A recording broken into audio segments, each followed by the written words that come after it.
देखो ये 7वां सवाल है। अपने अभ्यास पुस्तिका मुताबिक प्रत्येक वर्ग में उपयुक्त निशान लगाइए। पहले निशान के बारे में हम समझते हैं। ये है, इसको बोलते हैं ग्रेटर देन। ग्रेटर देन इसका मतलब है बड़ा है। बोलते हैं क्या, हिंदी में बोलते हैं बड़ा है।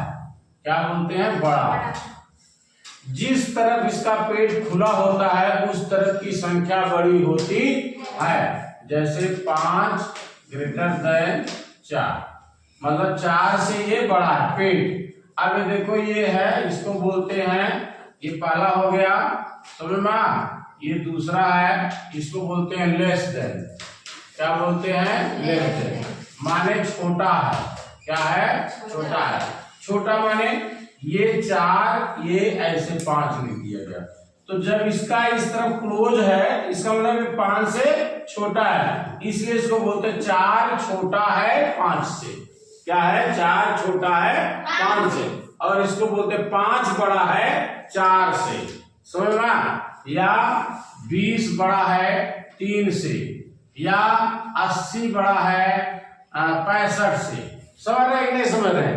जिस तरफ इसका पेट, देखो इस तरफ पेट खुला हुआ है तो ये संख्या बड़ी है, और इस तरफ पेट खुला हुआ है तो ये बड़ी संख्या है। सिर्फ फर्क ये है कि अगर इस तरह का निशान लगता है तो इसको बोलते हैं बड़ा है या ग्रेटर देन है। इस तरह का अगर निशान बना हुआ है तो इसको बोलते हैं लेस देन या छोटा है। और तीसरा आप बराबर के बारे में तो जान ही रहे हैं। बराबर माने तराजू की वो पलड़े जिसमें दोनों तरफ बराबर हो। एक तरफ गेहूं रखते हो, दूसरी तरफ 1 किलो रखते हो तो तराजू बराबर होता है। तो इसका मतलब 1 किलो गेहूं भी है। समझ में आ गया कि नहीं आ गया? अब देखो ये है कि ये ऋण 3/4 का निरपेक्ष मान क्या होगा? 3/4। इसका देखो क्या होगा? ये 8 लघुत्तम ले लो, इसके अंदर पहले जोड़ेंगे 8 लघुत्तम ले लो। इसका जो है 3 गुणे 4 भाग दोगे 4 दूनी 8, 2 बार गया 2 अंश से गुणा कर देता है 5 गुणे 8 भाग 8 लोग बाहर जाएगा 1 1 से गुणा कर दिया। ये हो गया आपका 3 दूनी 6 धन 5 के 5 बटे 8। अब ये हो गया जोड़ दो 6 5 11/8। 11/8 है इसका निरपेक्ष मान। 11/8 हो गया। अब देखो हमें 3/4 और 11/8 में कौन बड़ा है कौन छोटा है ये पर निशान लगाना है। तो इसके जो है हमने क्या कर लिया, लघुत्तम ले लिया, 2 से गुणा कर दिया ऊपर नीचे, 2 से गुणा किया 6/4 हो गया। और ये 8 हो गया, 6/8 हो गया ना। और ये है। अब इसमें देखना कौन छोटा है कौन बड़ा है। हमने बताया कि जो अंश है 6 लड्डू में कितने आदमी खाए? 8 आदमी खा रहे हैं। और 11 लड्डू में कितने आदमी खा रहे हैं? 8 आदमी खा रहे हैं। तो बड़ा कौन सा है? ये वाला है 11/8 वाला। 11/8 वाला कौन सा? ये है, ये बड़ा है। इसका मतलब इसकी तरफ पेट खुला हुआ हो गया। ये हो गया आपका उत्तर। ध्यान दो, ये क्या है आपका? इसको जोड़ना पड़ेगा। जोड़ने के लिए क्या करना पड़ेगा? निरपेक्ष मान, ये 8 त्रिक 24, ठीक। लघुत्तम कितना हो गया? 24 हो गया। ये ऋण 3 गुणे 8 भाग दो 24 में, 8 त्रिक 24, 3 बार गया 3 का अंश से गुणा कर दिया। आगे धन है 2 गुणे ये 3 का भाग 24, 3 8 है 24। ये निरपेक्ष मान था। ये देखो क्या हुआ? 3 त्रिका 9 ऋण 9। ये क्या हुआ? धन 8 दूनी 16 बटे क्या हो गया?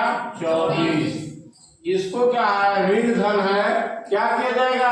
घटाया जाएगा। 16 में से 9 घटाओगे कितना आएगा? 5 7 आएगा। 7 और ये क्या है? धन हो जाएगा, पता है, बटे 24 हो जाएगा। अब इसका निरपेक्ष मान क्या हो जाएगा 7/24। ये उत्तर आ गया। इसको हल करो, इसमें भी लघुत्तम लो 24, ठीक ना। ऋण 3 निरपेक्ष मान गुणे 4 का भाग 2 6 चौक 24, बाहर गया 6 अंश से गुणा कर दिया धन 22 गुणे 24 का भाग 24 में बाहर जाएगा 1 का अंश से गुणा कर दिया। ये हो गया आपका 36 18 ऋण 18 निरपेक्ष मान लगा है धन 22 बटे क्या हो गया 24। अब इसको देखो घटाओ क्या हो जाएगा 22 में से 18 के क्या हो जाएगा 4 धन 4 हो जाएगा बटे 24 हो जाएगा। 4 के 4 4 6 24 निरपेक्ष मान ही है बराबर हो गया 1/6 और इसका निरपेक्ष मान हो जाएगा 1/6। अब देखो 7/24 और 1/6 तो संख्या इसका मान कितना है 1/6, इसका कितना है 7/24। अब देखो इसको क्या कर सकते हैं हम हर को क्या करेंगे बराबर करेंगे। तो ये 24 है 6 3 18 6 चौक 24 माने 4 का ऊपर नीचे गुणा कर दिया 7/24 और ये क्या हुआ 4/24 हो गया।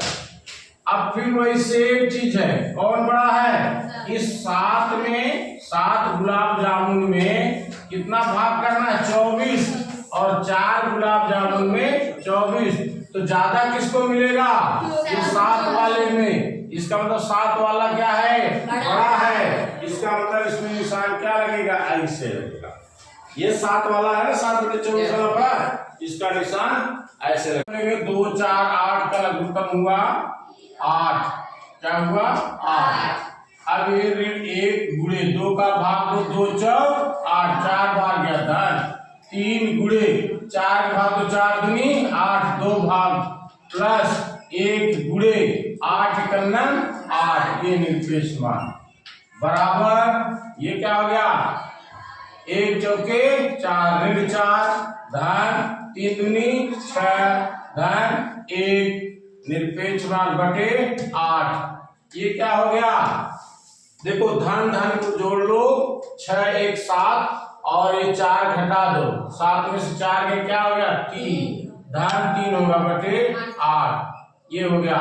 अब इसका निरपेक्ष मान हो गया 3/8, इसका मान 3/8 इसका मान 7/24। अब देखो 7/24 और 3/8 8 3 24 3 इसमें गुणा कर दो 3 इसमें गुणा कर दो क्या हो जाएगा 7/24 ये हो जाएगा 3 3 का 9/24। समझ में आ गया 7/24 और 9/24। ध्यान दो इस 7 लड्डू में कितने लड्डू में 7 लड्डू कितने भाग होंगे 24 और इसमें कितने होंगे 9 लड्डू कितने 9 लड्डू 9 लड्डू में कितने होंगे 24 तो ज्यादा किसमें लगेगा 9 वाले में। इसका मतलब इसको ऐसे कर सकते हैं इसको लिखते हैं ग्रेटर देन लेस देन माने छोटा ठीक ना। इसका मतलब ये निशान यहाँ आया सेम निशान को उठा है या कर दिया उस बॉक्स में ऐसे कर दिया। ये कर रहा है निरपेक्ष मान ऋण कोष्टक में ऋण 12/25 पहले इसका निकालो ये कोष्टक खाली करो ये ऋण ऋण धन हो गया 12/25 हो गया निरपेक्ष मान इसका मान 12/25 हो गया। इसका उत्तर आ गया। इसका उत्तर देखो ऋण 2/5 का निरपेक्ष मान क्या हो जाएगा 2/5 गुणे निरपेक्ष मान ये ऋण ऋण धन हो गया 6/5। अब इसका भी निरपेक्ष मान क्या 2/5 इसका निरपेक्ष मान क्या जाए गुणे 6/5 अंश अंश का गुणा हर का गुणा करो 6 दूनी 12/25 5/25 इसका मान 12/25 इसका मान 12/25 दोनों का मान बराबर है इसलिए इस वर्ग क्या आएगा बराबर का निशान आएगा। अब देखो हम इसमें लघुत्तम लेते हैं, निरपेक्ष मान लघुत्तम 12 12 12 दूना 24, 8 त्रिक 24, यानी लघुत्तम 24 हो गया। लघुत्तम कैसे निकाला जाता है कई बार बताया, निकाल लेना।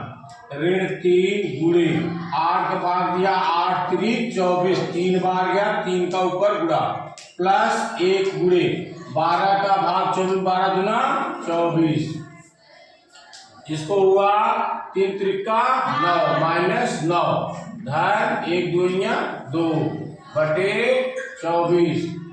ये ऋण धन घटाया जाएगा, क्या हो गया 7, 9 में से 2 गए क्या हो गया 7, निशान क्या हो गया ऋण बटे 24। ये निरपेक्ष मान हो गया, बराबर ये क्या हो गया 7 बटे 24। ये इसका उत्तर हो गया 7 बटे 24। समझ में आ गया। ये देखो करा 8वां, यदि x बराबर 5 बटे 9 और y बराबर 2 बटे 3 तो दिखाइए पहला निरपेक्ष x धन y, माने निरपेक्ष x धन y माने 5 बटे 9 धन 2 बटे 3। ये बराबर क्या दिखाना है, निरपेक्ष मान x माने निरपेक्ष 5 बटे 9 धन निरपेक्ष मान 2 बटे 3, यानी ये इसके बराबर है। तो साथ साथ दोनों हल करते चलते हैं, इधर भी और इधर भी। तो सबसे पहले इसको हल कर लेते हैं। 9 और 3 का लघुत्तम हो गया 9। ये 5 9 का भाग दोगे 9 में बाहर जाएगा 1, 1 को गुणा से करो 5 के 5 प्लस 3 का भाग दोगे 3 त्रिका 9 बाहर जाएगा 3, 3 की गुणा 2 से अंश करो 3 दूनी 6। ये हो गया आपका कितना 6 5 11 बटे 9, निरपेक्ष मान 11 बटे 9, इसका मान हो गया 11 बटे 9। इस तरफ देखो क्या हुआ कि इसका निरपेक्ष मान 5 बटे 9 हो गया धन इसका निरपेक्ष मान 2 बटे 3 हो गया। ये क्या हो गया, इसका 9 लघुत्तम हो गया। ये हुआ 5 प्लस 3 का भाग दिया 3 त्रिका 9, 9 में से 3 त्रिका 9 3 बार गया 3 का 2 से गुणा गया 3 दूनी 6। ये हो गया आपका 6 5 11 बटे 9। निरपेक्ष मान x प्लस निरपेक्ष मान y का मान 11 बटे 9 और निरपेक्ष x प्लस y निरपेक्ष का मान 11 बटे 9, यानी ये दोनों क्या है बराबर है। दिखाइए, मैंने दिखाना था कि दोनों का मान बराबर है। अब आ जाओ इसमें, इसका कर लो निरपेक्ष मान x का मान कितना 5 बटे 9 गुणे y का मान 2 बटे 3 निरपेक्ष मान। ये देखो गुणा है तो अंश का गुणा हर का गुणा 5 दूनी 10 9 त्रिक 27। ये निरपेक्ष मान क्या हो गया 10 बटे 27 हो गया। ये मान हमारा आ गया। समझ रहे हो, इसको हल करो। निरपेक्ष मान x मान 5 बटे 9 गुणे निरपेक्ष मान 2 बटे 3, इसको बराबर करके करो क्या होगा 5 बटे 9 हो गया और गुणे इसका क्या हो गया 2 बटे 3 हो गया। 5 बटे 9 का निरपेक्ष मान 5 बटे 9 और 2 बटे 3 का निरपेक्ष मान 2 बटे 3, इसका गुणा करो अंश का 5 दूनी 10 9 त्रिक 27 का गुणा 27 10 बटे 27 ये भी आ गया 10 बटे 27 ये भी आ गया। इसलिए निरपेक्ष मान x गुणे y बराबर निरपेक्ष मान x का गुणे निरपेक्ष मान y का, ये क्या है बराबर है। यहाँ से x बराबर 15 बटे 13 y बराबर 2 बटे 11, तो आपको ये जो है निरपेक्ष मान x धन y छोटा है, ये मतलब छोटा है और ये क्या है बड़ा है, यही आपको दिखाना है। सबसे पहले इसको हम हल करते हैं। निरपेक्ष x का मान 15 बटे 13 धन y का मान ऋण 2 बटे 11 कोष्टक में कर दिया क्योंकि ये ऋण है। अब इस कोष्टक को खोलोगे क्या हो जाएगा 15 बटे 13, ये कोष्टक खोलो ये धन है क्या ऋण 2 बटे 11, ये निरपेक्ष मान हो गया। अब इसका लघुत्तम लेना है, कितना लघुत्तम आएगा? 13 13 36 13 39 13 54 13 65 13 67 91 13 मतलब ये 13 और 11 का गुणा ही होगा। मेरा बात समझ रहा है ना? तो 13 गुणे 11 माने 11 3 33 3 11 के 11 11 3 14 143। कितना आ जाएगा? इसका गुणा इसमें करना है, इसका गुणा इसमें करना है। अगर दोनों का गुणा करके एलसीएम आया है तो इसका गुणा इसमें करना है। 15 गुणे 11 11 पचे 5 11 के 11 कितना 16 क्या 165 माइनस 13 गुणा क्या करना इसमें 13 गुना 26। ये हो गया, ये बराबर हो गया, क्या हो गया 26 घटाना है 15 15 में से 6 गए 9 5 5 में से 2 गए 3 1 बटे 143। समझ मान लिया? ये आपका जो है क्या हो गया है उत्तर हो गया। अब इस तरफ आ जाओ, इसको हल करो। मान x 15 बटे 13 निरपेक्ष मान धन y का ऋण 2 बटे 11। इसका मान क्या हो गया 15 बटे 13। इसका मान धन 2 बटे 11। समझ में आ गया? अब इसका लघुत्तम सेम होगा 143। फिर वही इसका गुणा इसमें 15 गुणे 11 करो कितना आ गया 165 धन 13 गुना 26। ये हो गया बराबर हो गया। अब इसको जोड़ो 6 5 11 6 2 8 9 ये क्या हो गया 1 ना बटे 143। अब बताओ ये बड़ा है कि ये बड़ा है? ध्यान दो 139 लड्डू में 143 आदमी को दिया जाएगा। 139 लड्डू में मैंने अंश में हर का बंटवारा होता है। अंश 139 है, 139 कितने दिया जाएगा 143 को। और इसमें 191 में 191 लड्डू है, आदमी कितने हैं 143। इसका मतलब ये लड्डू ज्यादा है कि नहीं है? इसका मतलब ये बड़ा है कि नहीं है? अगर ये बड़ा है तो इस तरफ ये निशान लगेगा, जिस तरफ बड़ा होता है उस तरफ पेट खुला होता है। समझ में आ नहीं आया?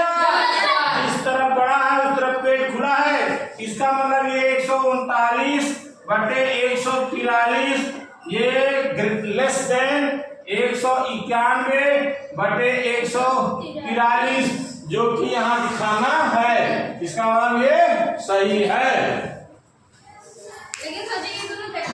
हमने ये चीज आपको बताया। यक्स बराबर 15 बटे 13। सबसे पहले ये हल करना है। क्या करना है 15 बटे 13 गुणे ये क्या करना है ऋण 2 बटे 11। ये कितना हो गया 15 गुना 30 गुणा है तो अंश अंश का गुणा 15 गुना 30 ऋण 30 और 11 गुणे 13 कितना हो गया 143। ये मान इसका मान क्या हो गया 30 बटे 143। अब आ जाओ इस तरफ।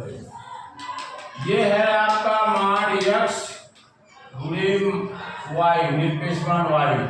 यहाँ पे क्या हो गया x की जगह क्या हो गया 15 बटे 13 और गुणे यहाँ पे कितना हो गया ऋण 2 बटे 11। इसका मान कितना होगा 15 बटे 13 गुणे इसका मान कितना होगा 2 बटे 11। समझ रहे हैं? समझ रहे हैं? ये बराबर हो गया 15 गुना अब 13 गुणे 11 माने 143। यानी जो ये है वही मान इसका है।